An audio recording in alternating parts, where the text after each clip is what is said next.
매일 말씀 묵상 8월 1일에 인사를 드립니다.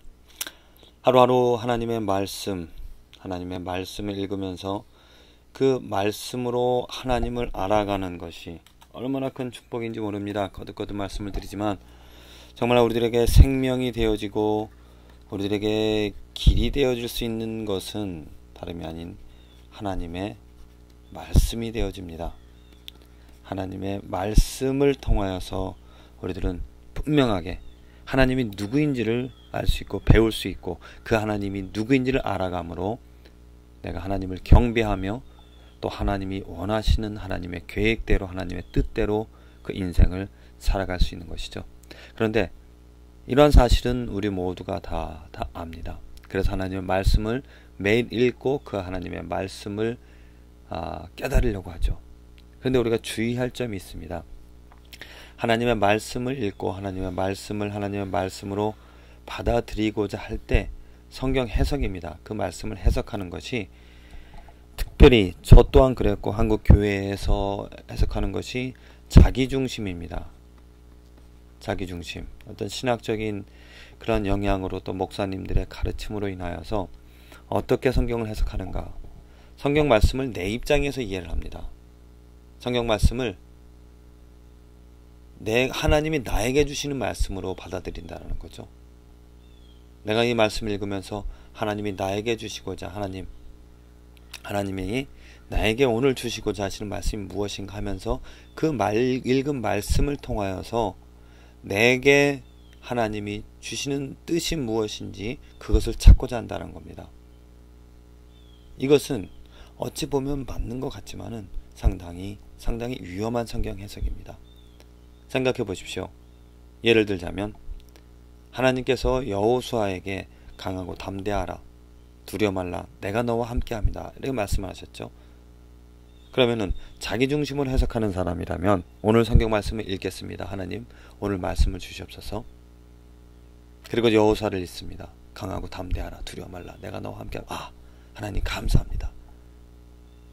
하나님 오늘 이 말씀을 주셔서 감사합니다. 그리고 나서 그 삶에 살아갈 때 강하고 담대함을 확신을 가지고 살아갑니다. 그런데 정작 그 삶은 죄를 행하며 살아가는 삶입니다.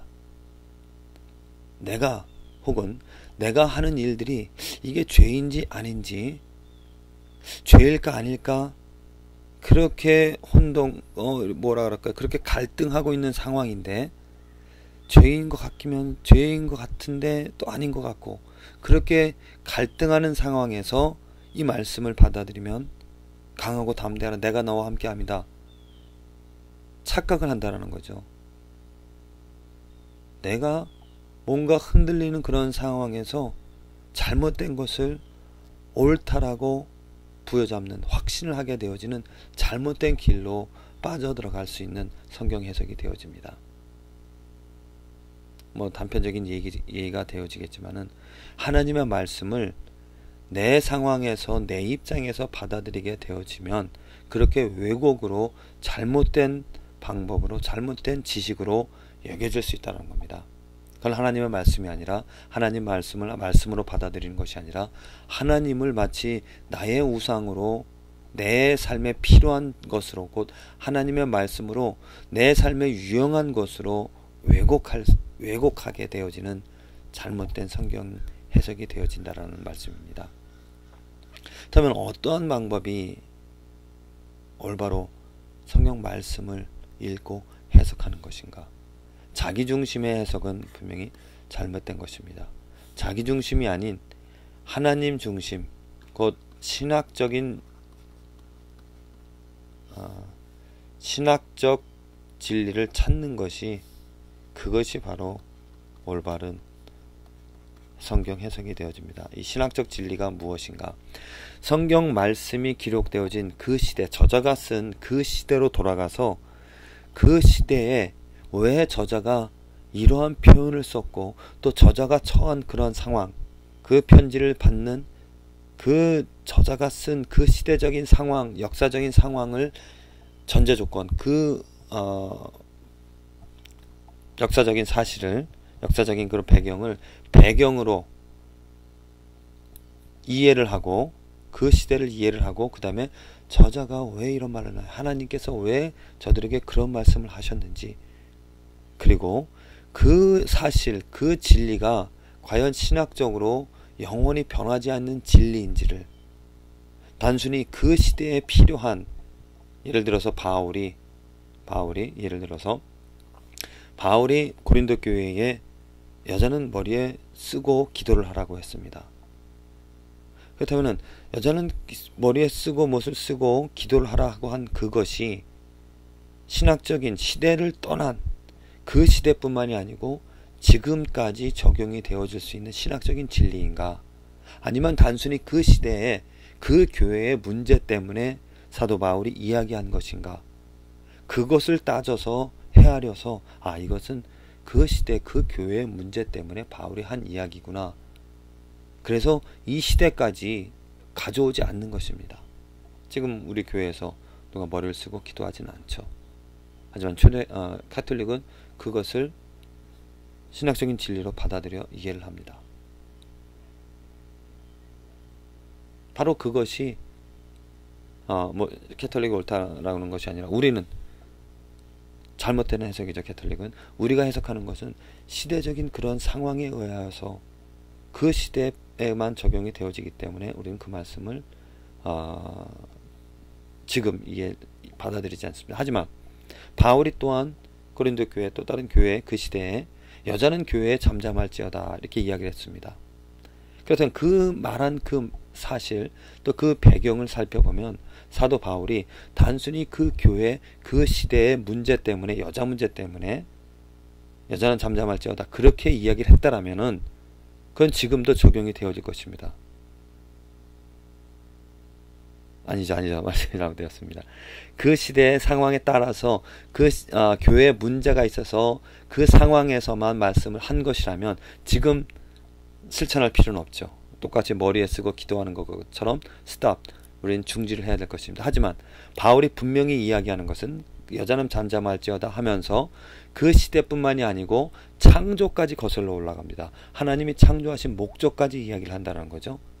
하나님의 창조 목적이, 창조하신 이유가 남자를 먼저 창조하시고 여자를 돕는 자로 창조하셨기 때문에, 또 남자의 그 리더십을 하나님께서 창조를 하셨기 때문에, 그것은 바울이 말한 고린도 교회, 바울이 쓴 그 편지, 그 서신을 이해했던 그 교회뿐만이 아니고 지금도, 창조부터 그때 또 지금까지도 계속 유지가 되어져야 할, 지켜되어져야 될 신학적인 진리라는 것입니다. 그래서 지금도 우리 교회는, 침례교회는 여자를 집사로 세우지 않습니다.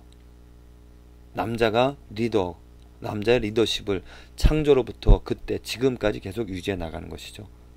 이렇게 성경 해석을 우리들이 단순히 내 입장에서 여자는 잠잠하지어다, 지금 시대적으로 맞지 않는다 라고 해서 남자 여자는 평등하기 때문에, 그것은 우리 문화, 내 입장에서 이해를 하는 것입니다. 성경 말씀을 그렇게 이해하게 되어지면 성경 말씀에 그 하나님의 변하지 않는 그 진리를 왜곡하는 것이고 따르지 못하는 것입니다.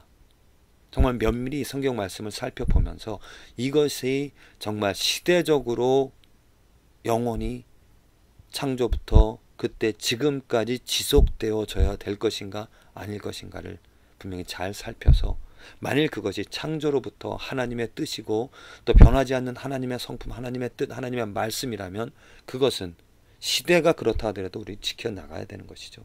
왜 우리가 동성애를 죄인이라고 말하고 있는 것입니까? 그것은 창조로부터 지금까지 변하지 않는 진리이기 때문입니다. 사도 바울이 이야기한 것이고요.